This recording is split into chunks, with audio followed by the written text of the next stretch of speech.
Você volta a acompanhar a reportagem especial Nelson Rodrigues, 30 anos da morte do anjo pornográfico. A estreia de Vestido de Noiva seria um momento de glória para Nelson Rodrigues. A peça, que estreou no dia 28 de dezembro de 1943 no Municipal, dirigida por Zembinski, foi um sucesso e ao final do terceiro ato, depois de muitos aplausos, a plateia pede para o autor subir ao palco. Nelson, que assistia do camarote com sua mulher Elza, a mãe e a irmã, chega a acenar, mas ninguém o vê. O autor diria depois que naquele momento sentiu-se um marginal da própria glória. Ao contrário do que acontece normalmente em noite de uma grande estreia, Nelson não teve uma festa com champanhe. Enquanto o elenco comemorava na chique sorveteria A Brasileira, na Cinelândia, ele, a mulher, a cunhada e a sogra foram jantar na leiteria Palmira, na Avenida Rio Branco.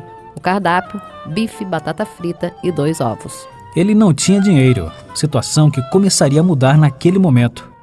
Edmilson Caminha diz que Nelson Rodrigues foi excelente cronista e romancista, mas que como dramaturgo ele foi um gigante.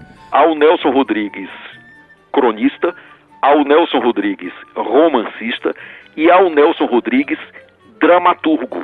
Então são 3 figuras muito bem definidas e muito bem caracterizadas na obra de Nelson Rodrigues. O Nelson, autor de romances como Asfalto Selvagem, por exemplo, em que ele criou uma das personagens de maior força, de maior vigor e de maior riqueza humana da literatura brasileira, que é a Engraçadinha.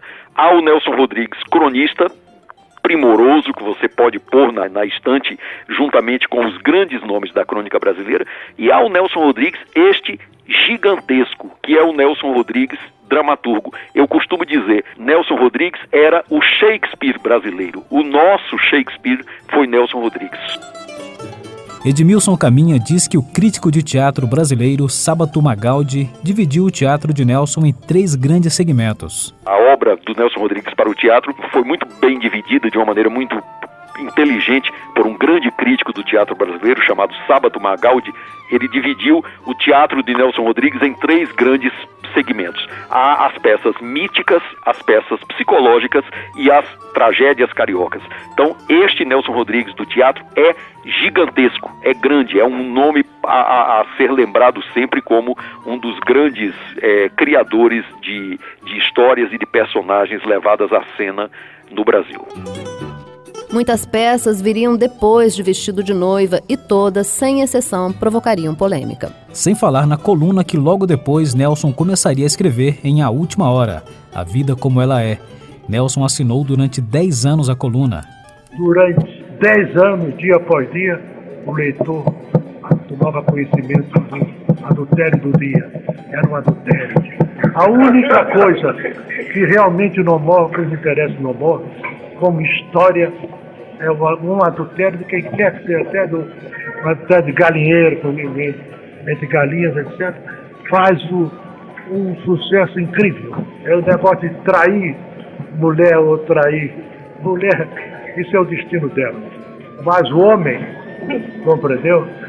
Isso é uma coisa deliciosa, de uma satisfação cruel incrível.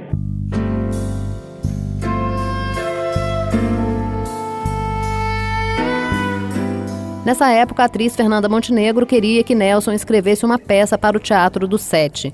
Numa conversa entre ela, Nelson, o autor de novelas Gilberto Braga, o dramaturgo Aldomar Conrado e o crítico Sábato Magaldi, em 74, eles se divertem com o fato. Você levou meses? Eu levei uns 8 meses, né, Nelson? Telefonando para mim. Eu sou uma persistente. Eu me lembro que eu, semanalmente, às vezes 2 vezes por semana, eu pegava o telefone e o Nelson vinha e dizia que era o Nóvoa, né? E de vez em quando ele tomava outra personalidade. Era uma conversa completamente kafkiana, um negócio incrível de absurdo. Mas no fim de 8... Chamar você da Musa Sereníssima. A Musa Sereníssima, imagina você, eu Sereníssimo. Eu sei que no fim de uns 8 meses, já nem sei mais, né? Porque eu perdi os meses. Foi incrível. Foi uma obstinação linda. Linda. Linda porque deu uma peça espantosa. E toda vez que eu tenho uma paciência sem esperança. Sem esperança. Sem esperança. Exatamente. Você telefonava achando que era absolutamente inútil o telefonema, mas por uma questão de honra profissional e artística, você pedia mais uma vez a peça. E eu, achando que jamais faria esta peça, prometi a você, a sua insistência foi de tal maneira que começou a doer tanto em mim te incomodar e a me deixar triste, porque eu não cumpria uma promessa tantas vezes repetida, que eu resolvi então fazer a peça. Deslumbrado, no fim de passagem, porque estava cumprindo a minha palavra. Essa coisa simples, eu tive que cumprir a palavra, me deixou num deslumbramento atroz. E eu subi no meu próprio conceito.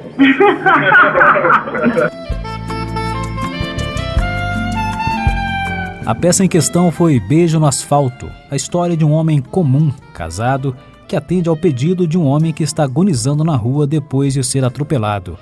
O personagem passa então a ser caluniado pelo repórter de um jornal. A peça estreou em 1961. Antes de terminar, várias pessoas se levantaram indignadas com o que viam e saíram chamando Nelson Rodrigues de tarado.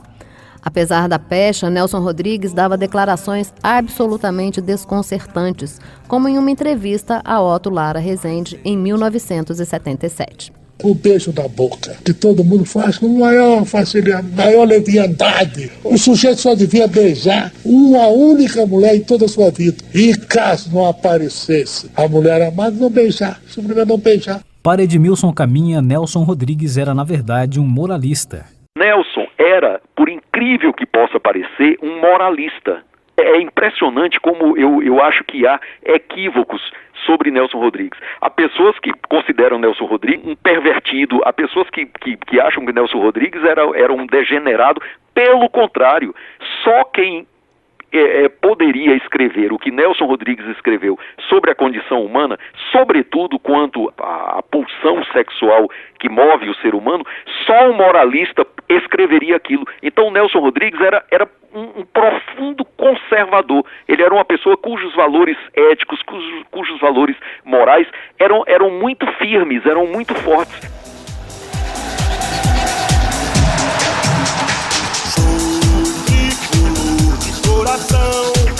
Show do clube tantas vezes campeão, vacina pela sua disciplina, Fluminense me domina, eu tenho amor ao tricolor. Nada empolgava mais Nelson Rodrigues que o Fluminense. Foi para ele e sobre ele que o escritor fez algumas de suas melhores crônicas, como a publicada no O Globo sobre a final do Campeonato Carioca de 69, em que o Fluminense venceu o Flamengo por 3-2. Chega de humildade.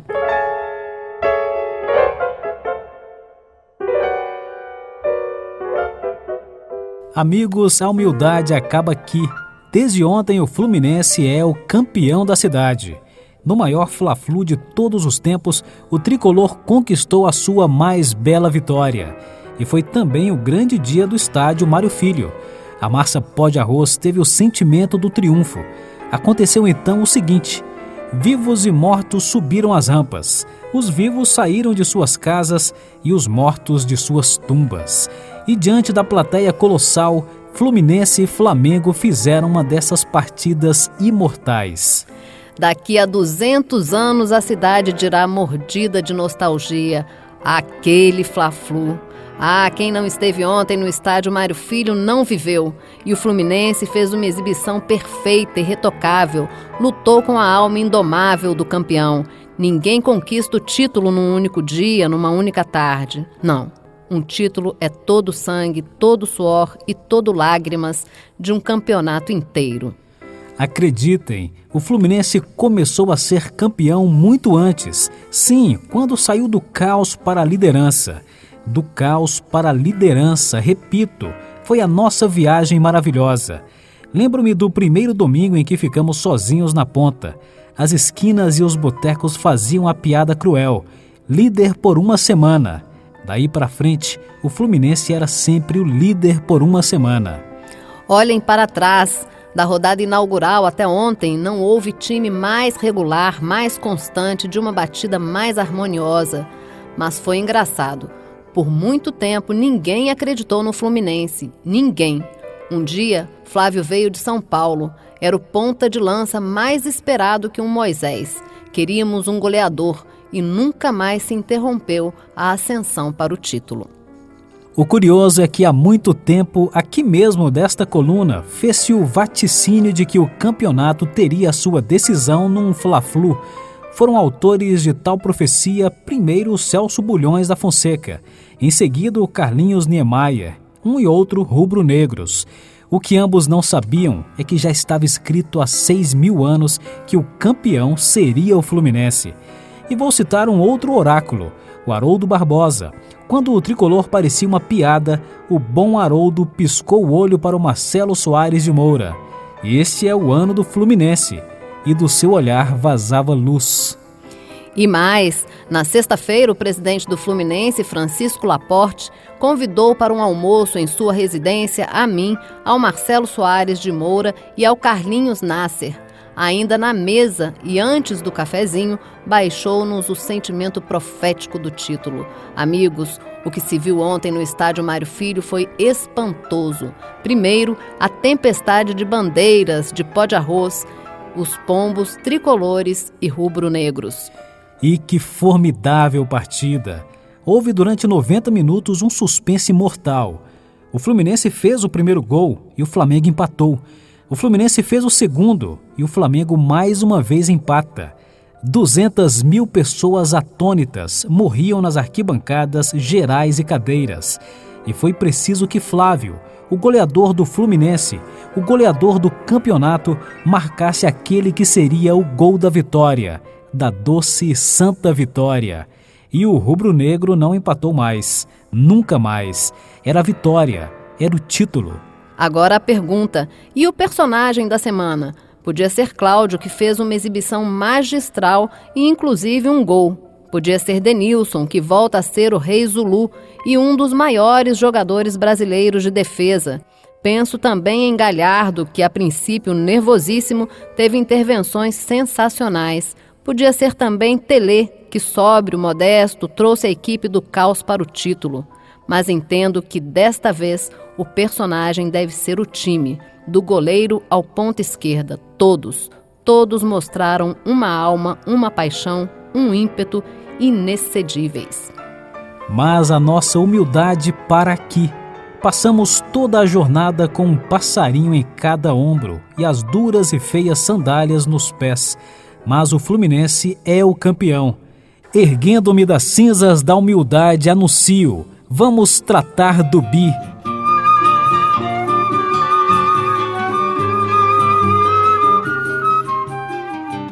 Era um exagerado, Nelson Rodrigues, mas como ele próprio diria, e daí?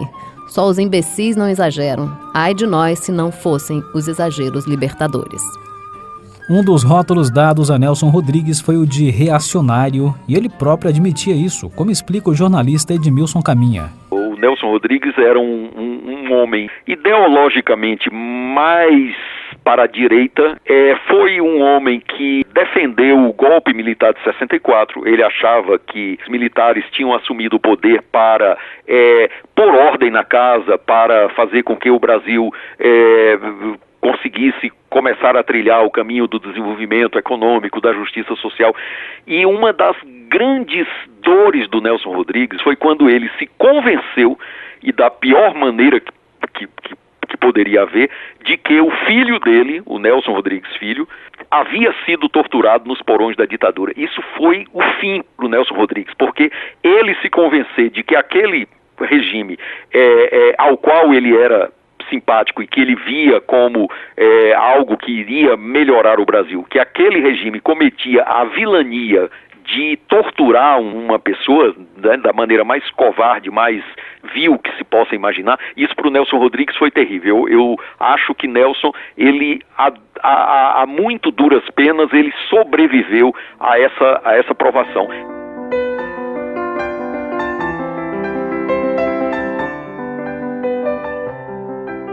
No dia 13 de junho de 1979, quando já sabia da tortura de seu filho, Nelson escreve uma carta aberta ao presidente Figueiredo, publicada no Jornal do Brasil.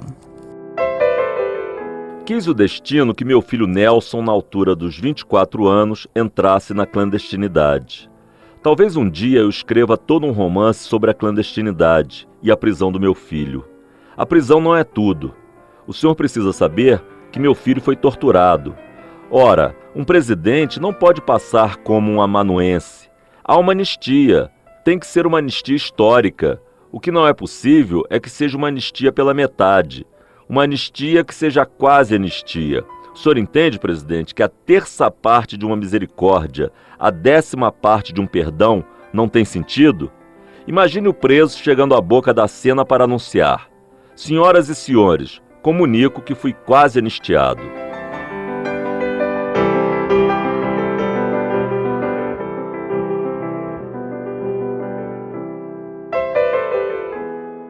Minutos antes das 8 horas da manhã do dia 21 de dezembro de 1980, depois de resistir a 7 paradas cardíacas, morria Nelson Rodrigues. Naquela tarde, ele faria 13 pontos na loteria esportiva, num bolão com seu irmão Augustinho e outros amigos. 2 meses depois de sua morte, a primeira mulher dele, Elza, cumpriu seu pedido. Gravou seu nome ao lado do dele na lápide: unidos para além da vida e da morte. É só.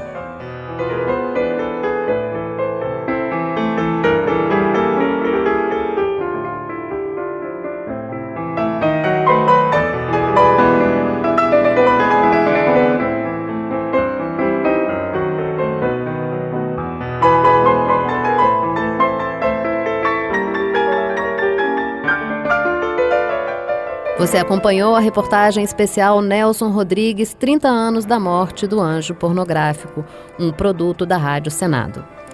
Reportagem e edição Patrícia Novaes. Revisão Maurício Desante. Apresentação Patrícia Novaes e Natan Ferreira. Produção Rodrigo Rezende. Produção musical Alcebiades Muniz Neto. Trabalhos técnicos André Menezes. Participações especiais José Carlos Sigmaringa, Paula Groba, Celso Cavalcante e Rodrigo Rezende. Entrevista de Nelson Rodrigues a Fernanda Montenegro, Portal das Artes, da Funarte. Entrevista a Otto Lara Rezende, TV Globo, 1977.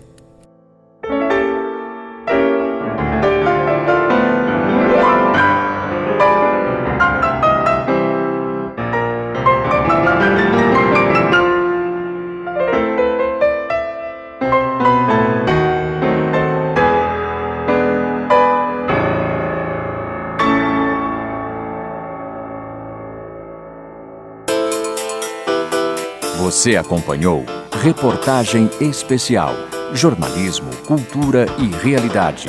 Uma produção Rádio Senado.